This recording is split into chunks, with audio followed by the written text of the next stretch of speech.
અમદાવાદ વિમાન દુર્ઘટના બાદ બચાવ અને રાહત કામગીરીની સૌથી મોટી જવાબદારી સિવિલ હોસ્પિટલના ખભા પર આવી પડી હતી. એક તરફ મોટી સંખ્યામાં ઈજાગ્રસ્તોને તાત્કાલિક સારવાર આપવાની પડકારજનક સ્થિતિ હતી અને બીજી બાજુ મૃતદેહોને ઓળખ કરી તેમના સ્વજનો સુધી પહોંચાડવાની જવાબદારી. સિવિલ હોસ્પિટલના મેડિકલ સુપ્રિન્ટેન્ડન્ટ ડૉક્ટર રાકેશ જોશીએ તે દિવસને યાદ કરતા જણાવ્યું કે દુર્ઘટનાની માહિતી મળતા જ સમગ્ર હોસ્પિટલ તંત્ર તાત્કાલિક એક્શનમાં આવી ગયું હતું.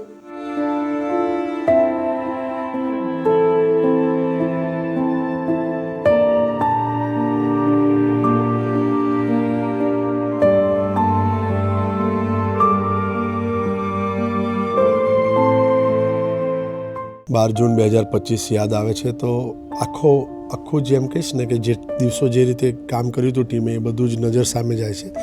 એનાથી વધારે કહીશ તો જે દ્રશ્યો જોયા છે, જે પરિવારનો તકલીફ જોઈ છે એ કદાચ જીવનભર ભૂલી નહીં શકીએ. જીવનમાં પહેલી વખત આવી પરિસ્થિતિનો સામનો કરવો પડ્યો છે ને એ પણ એક એડમિનિસ્ટ્રેટર તરીકે. દિવસ તો મારા માટે પણ નોર્મલ હતો, પરંતુ એક લાંબી સર્જરી લઈને અમારું કામ ચાલતું હતું અને સિક્યુરિટી ઓફિસરનો કોલ આવ્યો કે સર આપણા સ્ટુડન્ટ જ્યાં રહે છે, જ્યાં સ્ટાફ રહે છે ત્યાં ક્વાર્ટર સાઇડ પર કંઈક આગની ઘટના બની હોય એવું લાગે છે. થોડાક સેકન્ડમાં ફરી કોલ આવ્યો કે સર પ્લેન ક્રેશ થયું છે. મેં કીધું શું? એટલે કે પ્લેન ક્રેશ. અને પાછો ફરી કોલ આવ્યો કે ઇન્ટરનેશનલ ફ્લાઇટ, એ પણ આપણા છોકરાઓ જ્યાં જમતા હતા ત્યાં ક્રેશ થઈ છે.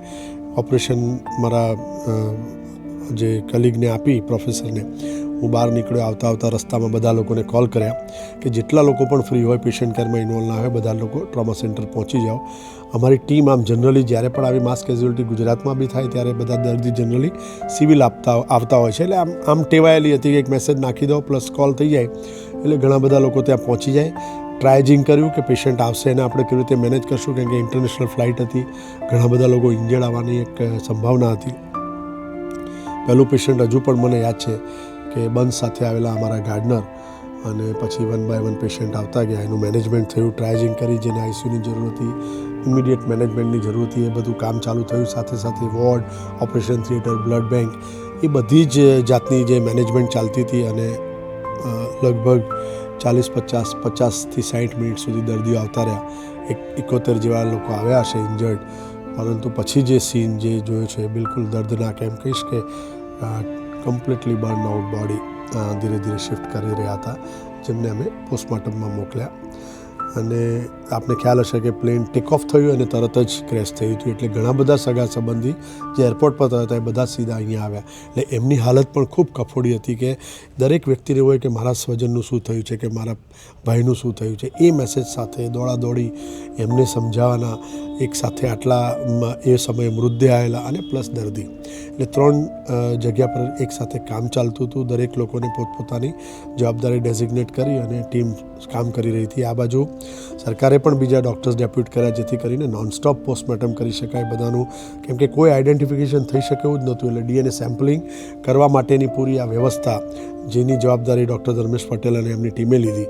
બધાના જ મેડિકલ લીગલ પીએમ કરી જરૂરી ડીએનએ સેમ્પલિંગ માટે સેમ્પલ લઈ પ્રોપર એમ કહીશું ને કે લેબલ કરી અને FSL NFSમાં મોકલવામાં આવ્યા. બીજી બાજુ સગાનું બ્લડની લેવાની સેમ્પલ લેવાની વ્યવસ્થા કોલેજમાં કરી. અને ત્રીજી બાજુ એમ કહીશું કે પેશન્ટ મેનેજમેન્ટ, એટલે કે જે લોકો ઇન્જર્ડ થયા છે એને વધારે ઇન્જરી ના થાય, આઉટકમ સારો રહે, એના માટે પણ ટીમ કામ કરી રહી હતી.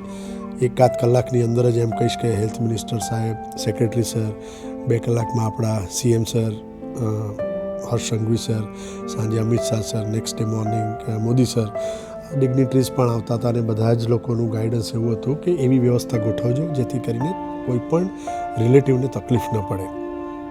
અને FSLએ પણ એટલું જ કામ કરીને, ઉમદા કામ કરીને 48 કલાકની અંદર જ પહેલું ડીએનએ મેચ થયું. અને વિધિન 17 દિવસમાં આપણે એમ કહીશું કે બધાના જ આઈડેન્ટિફિકેશન થઈ, ડીએનએ મેચ થઈ, એમના સ્વજનને એમના મૃતદેહ આપવામાં આવ્યા. સિસ્ટમ એવી ગોઠવેલી હતી કે ડૉક્ટર અહીંથી કોલ કરે કે આપનું સ્વજનનું ડીએનએ મેચ થયું છે તો આપને સમય હોય ત્યારે આવજો. અને એવી વ્યવસ્થા ગોઠવેલી હતી કે એમને જે કોઈ બી ડોક્યુમેન્ટની જરૂરિયાત હોય એ બધા જ ડોક્યુમેન્ટ એક સાથે, એટલે કે પોલીસ ડોક્યુમેન્ટેશન, ફોરેન્સિકના ડોક્યુમેન્ટેશન, ડીએનએ રિપોર્ટ્સ, સાથે સાથે ડેથ સર્ટિફિકેટ અને જે કોઈ બી બિલોંગિંગ્સ એમની પાસે હોય એ બધું આપી, સ્વજનને આપી, એનું જરૂરી વિડીયોગ્રાફી કરી અને એ મૃતદેહ સોંપવામાં આવતો. પોલીસની કાર એસ્કોર્ટ કરતી, પાછળ ફેમિલી કાર સાથે રહેતી અને શબવાહિની જે જગ્યા પર એમનું અંતિમ ક્રિયા કરવાની હતી ત્યાં સુધી જાય અને ત્યાં લોકલ કલેક્ટર લેવલે પણ એવું મેનેજમેન્ટ કર્યું હતું જેથી કરીને એ પ્રોસેસમાં પણ તકલીફ ન પડે. એટલે એમ કહીશ કે આરોગ્ય વિભાગ, પોલીસ વિભાગ, કોર્પોરેશન, ઘણા બધા NGO, એમ કહીશ કે આ કેમ્પસ 111 એકરના અમારા કેમ્પસની અંદર જે કોઈ બી વ્યક્તિ હતો એનો માત્ર ને માત્ર જે લોકોએ પોતાના સ્વજનને અકાળે ગુમાવે છે એમની સાથે ઊભા રહી એમની સંવેદના સમજી એમની તકલીફ ઓછી થાય એ પ્રમાણે બધા લોકોએ કામ કર્યું અને વિધિન શોર્ટ ટાઈમમાં આપણે આ કરી શક્યા. છેલ્લે એવી ખબર પડી કે જે વિશ્વાસ એકમાત્ર બચી ગયેલો એ પણ ચાલતો આવેલો, એટલે કે 108માંથી ઇન્જરી ઓછી થયેલી પણ એ પણ આઘાતમાં હતો. એને પણ ઘણી સાયકોલોજીકલ ટ્રીટમેન્ટની જરૂર પડી, પરંતુ એ એકમાત્ર બચી ગયેલો 242માંથી.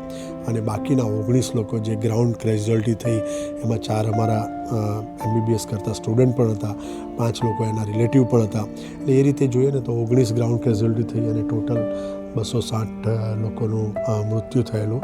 એમાંથી 254ના DNA મેચ કરી અને એમનું દેહ આપવામાં આવ્યો અને સાથે 6 લોકો ફેશિયલ આઈડેન્ટિફિકેશન આપવામાં આવ્યા.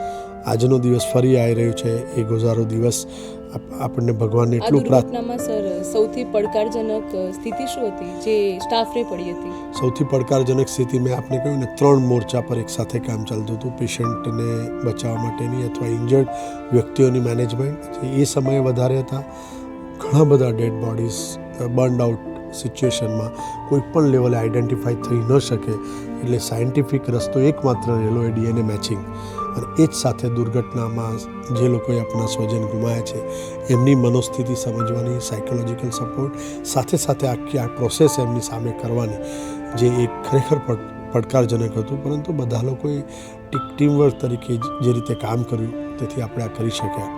આજે આ જે દિવસ આવે છે ત્યારે એટલી જ પ્રાર્થના કરશું કે ફરી આવા કોઈ ઇન્સિડન્ટ્સ ન થાય. ભગવાન એ દરેક વ્યક્તિને શક્તિ આપે કે એમને જે અકાળે એમના સ્વજનને ગુમાયા છે એ સહન કરી શકે અને વધારેને વધારે એમને મજબૂતી આપે અને જે લોકોના અકાળે મોત થયા છે, મૃત્યુ થયા છે એ બધાને મોક્ષ આપે. આપણે સૌ સાથે મળીને આ એક પ્રાર્થના ચોક્કસથી એ દિવસે કરશું.